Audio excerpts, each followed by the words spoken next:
Hola, mi nombre es Miguel, y en este curso de apoyo docente con material interactivo Cadmio, revisaremos cómo los químicos clasifican la materia. Acompáñame. De acuerdo con la Real Academia Española de la Lengua, la química es la ciencia que estudia la estructura, propiedades y transformaciones de los cuerpos a partir de su composición. En esta definición aparecen muchos términos que debemos conocer antes de iniciar nuestro viaje por la química. Primero, ¿qué es una ciencia?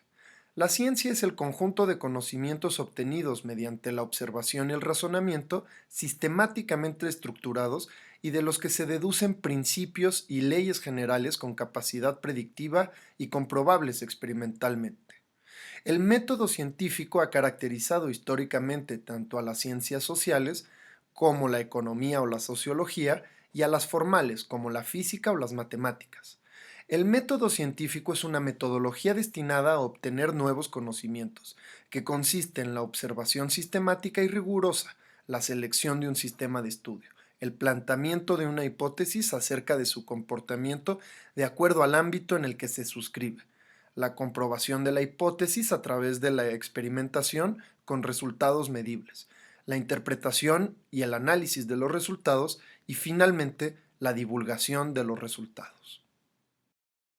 Además, en la definición de química aparece el término cuerpos, que podemos entender como materia. La materia es todo aquello que ocupa un espacio y que tiene masa. Todo lo que nos rodea e incluso nosotros mismos somos materia. Lo que podemos tocar y lo que no podemos tocar es materia y por lo tanto química. El universo tiene entonces una conexión química. El estudio de la química implica un vocabulario muy especializado e involucra la comprensión de la composición de la materia y de los fenómenos de transformación en las escalas macro y microscópicas. Se entiende, por tanto, en tres niveles: el fenomenológico o macroscópico, el microscópico y finalmente el simbólico. Veamos con mayor detenimiento a qué nos referimos con los niveles de entendimiento de la química. A mí me encanta el mar. En mis vacaciones soñadas siempre aparece el mar, el sol y la lectura. ¿A poco no? Bueno, el componente principal de la arena es el óxido de silicio en forma de cuarzo, un compuesto químico que se escribe como SiO2. Además, la molécula es lineal con un átomo de silicio en medio de dos átomos de oxígeno, aunque en su forma de cuarzo, el óxido de silicio forma cadenas hexagonales como las que se presentan en la imagen. El óxido de silicio se usa además para fabricar vidrio, cerámicas y cemento. Los tres niveles de estudio están ligados entre sí, así que generalmente no basta con entender uno solo. Ahora bien, los químicos distinguen la materia de acuerdo con sus propiedades y su composición. La materia tiene composición definida y propiedades distintivas, y se puede diferenciar e identificar según su aspecto, color o sabor, entre otras. Una mezcla heterogénea es un sistema material en el que se distinguen al menos dos fases. Esto quiere decir que su composición no es uniforme. Al contrario, en una mezcla homogénea no se puede distinguir a simple vista más que una fase, es decir, que la composición de la mezcla es uniforme. Las mezclas, sin importar si son homogéneas o heterogéneas, se pueden separar por métodos físicos en sustancias puras, sin cambiar la identidad de estas. Una disolución es una mezcla homogénea de composición variable. Se forma por una o varias fases de sustancias puras dispersas en una fase dispersora. Las disoluciones son muy comunes y las hay de muchos tipos. Las sustancias puras se pueden clasificar en compuestos, sustancias formadas por átomos de dos o más elementos distintos en proporciones fijas y definidas. A diferencia de las mezclas, los compuestos solo se pueden separar en sus componentes puros por medios químicos. Finalmente, los químicos también identifican a los elementos, sustancias que no se pueden separar en otras más sencillas por métodos químicos. Hay 118 elementos y todos se ordenan en la tabla periódica. La palabra petróleo proviene del latín petroleum, que significa piedra y aceite, por lo que la palabra refiere a un aceite que proviene de las rocas o piedras. El petróleo se formó a partir de los restos de las plantas y animales marinos que se descompusieron, y luego fueron comprimidos durante millones de años por capas de rocas en ambientes cálidos. El petróleo es un líquido negro viscoso cuya densidad se mide comparándola con la del agua, y es también un hidrocarburo compuesto principalmente por hidrógeno y carbono, además de otros elementos químicos, como azufre, oxígeno y nitrógeno. Según su composición química, pueden contener alcanos, alquenos, naftenos, resinas y asfaltenos, además de gas. Se trata de una mezcla de muchos componentes, y México es un país productor de petróleo, y las zonas de producción se encuentran en la región del Golfo de México principalmente. Aunque la extracción de petróleo es un proceso complejo, este se utiliza para producir plásticos para distintos usos, y aunque no lo creas, algunos derivados del petróleo se emplean en el cuidado de la salud, pues algunas moléculas contenidas en la mezcla sirven de punto de partida en la manufactura de medicamentos. Las disoluciones son muy variadas, así que aprender a identificar y clasificarlas es importante. En realidad hay muchos tipos de disoluciones. La fase dispersa puede ser un gas, un líquido o un sólido, lo mismo que la fase dispersora. Observa con cuidado la tabla. Seguro conoces algunos ejemplos como las aleaciones, una disolución sólida entre metales. Algunas aleaciones como el acero son muy importantes en la industria. El acero está formado en su mayoría por hierro con una mínima parte de carbono. Este material a su vez tiene muchas variedades, gracias a los distintos dopantes que se le pueden incorporar. ¿Conoces alguno? Sí, el cromo, el molibdeno, el aluminio, el cobalto, el níquel o el titanio pueden estar presentes y dotar al acero de diferentes propiedades. Los químicos se interesan sobre todo a las disoluciones líquidas, y más precisamente a las disoluciones en las que la fase dispersora es el agua. Un coloide es una mezcla heterogénea en la que las partículas de la fase dispersa son de tamaño mesoscópico, es decir, a medio camino entre los mundos macroscópico y microscópico. Se trata de partículas que no son apreciables a simple vista, pero mucho más grandes que cualquier molécula. Ejemplos de coloides son las nubes, la mantequilla, el humo de los cigarrillos, las gelatinas y los aerosoles, que contienen gases comprimidos. Por otro lado, las suspensiones son mezclas heterogéneas constituidas por una sustancia no soluble y que termina por sedimentar en la fase dispersora. Algunos medicamentos, incluido el Pepto-Bismol, así como la pulpa de la naranja suspendida en su jugo, son algunos ejemplos de suspensiones. ¿Conoces algún otro ejemplo? Seguro que sí.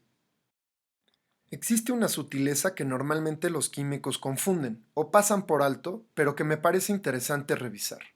Una molécula es una entidad eléctricamente neutra formada por más de un átomo. Estos pueden ser del mismo elemento, como el caso de las moléculas diatómicas o monucleares, flúor 2, nitrógeno, cloro, oxígeno, o de distintos elementos como las moléculas de dióxido de carbono y agua, por ejemplo. Si nos atenemos a la definición de compuesto que puedes leer, las moléculas como nitrógeno o cloro no son compuestos, pues solo contienen un tipo de elemento, al contrario del agua o del monóxido de carbono. De esta forma, queda claramente establecido que no todas las moléculas son compuestos. Pero, ¿todos los compuestos son moléculas? Digamos que en un sentido estricto y riguroso, no, y que para eso podemos analizar el compuesto iónico de cloruro de sodio.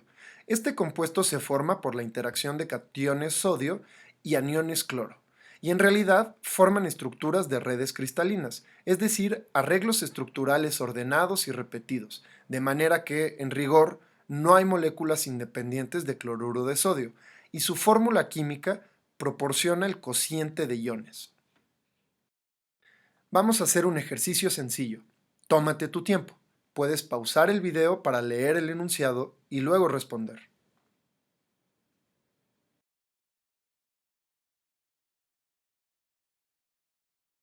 En principio, todas las sustancias pueden existir en tres estados: sólido, líquido y gaseoso.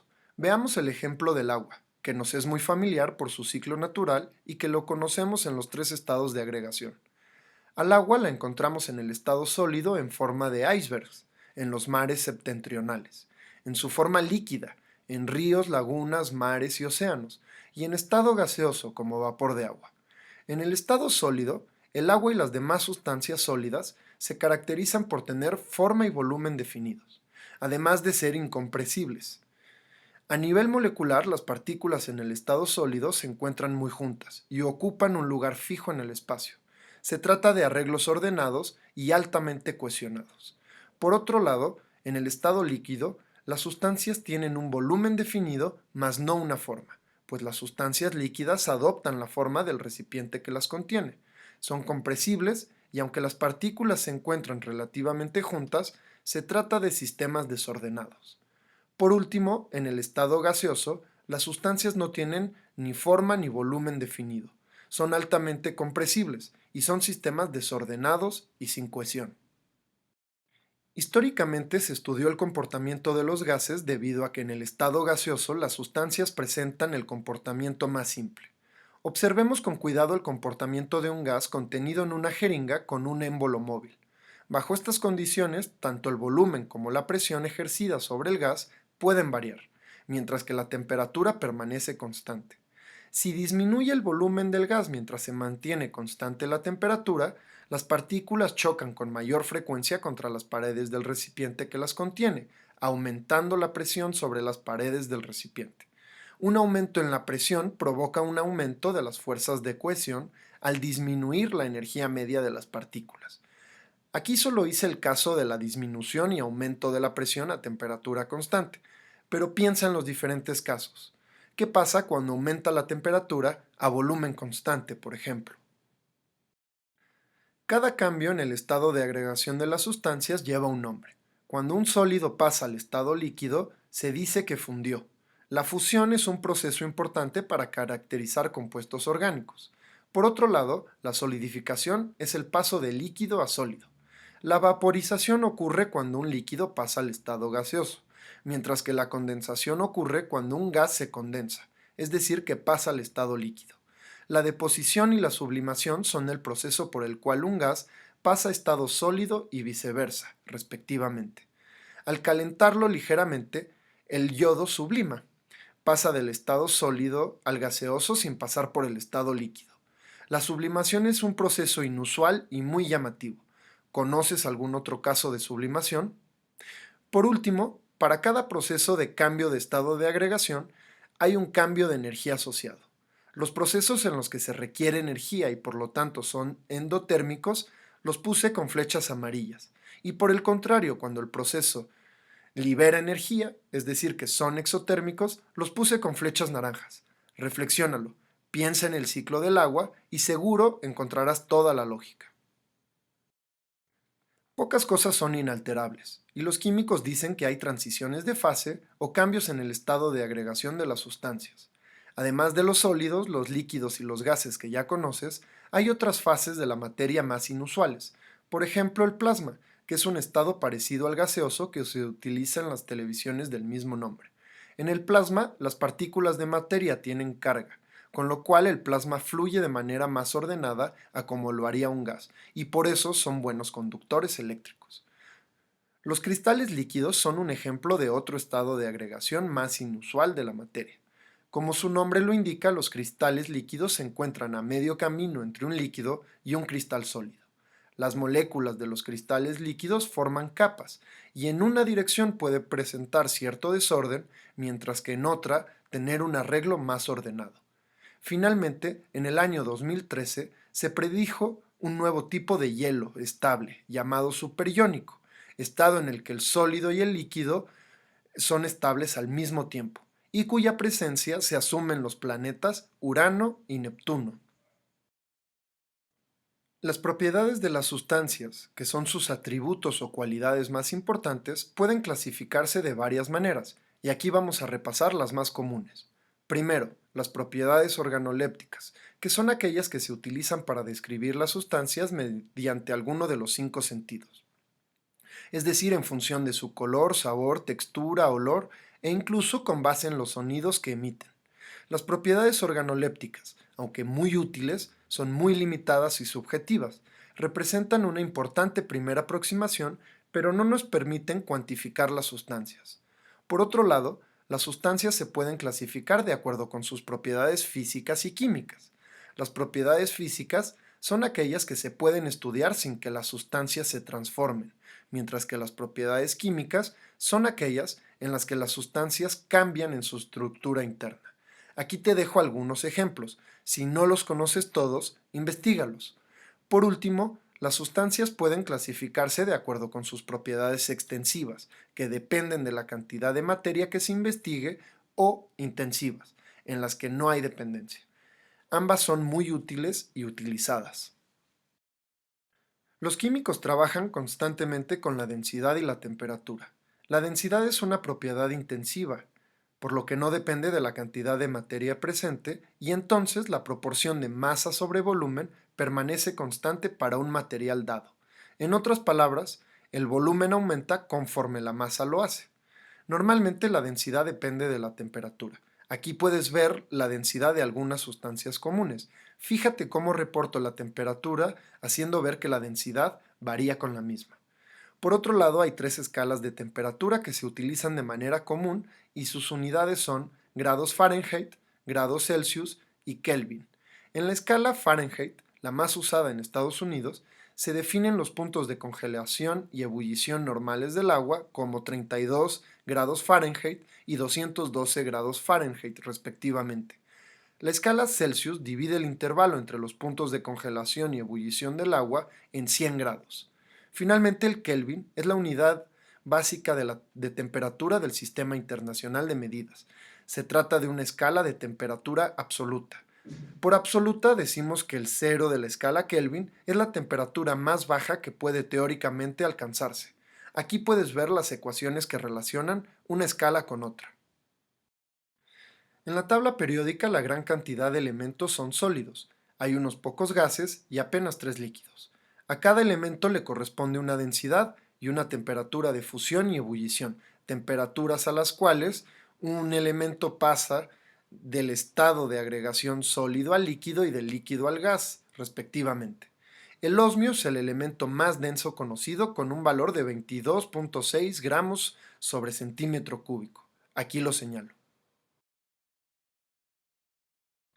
Tanto la densidad como los puntos de fusión y ebullición de los elementos siguen ciertas tendencias, pero lo cierto es que no se puede asegurar que sean tendencias periódicas, pues hay suficientes excepciones, tanto en grupos como en periodos, para no considerarlas así.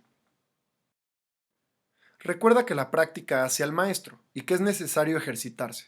Intenta estos ejercicios y luego checa tus respuestas. Hasta la próxima.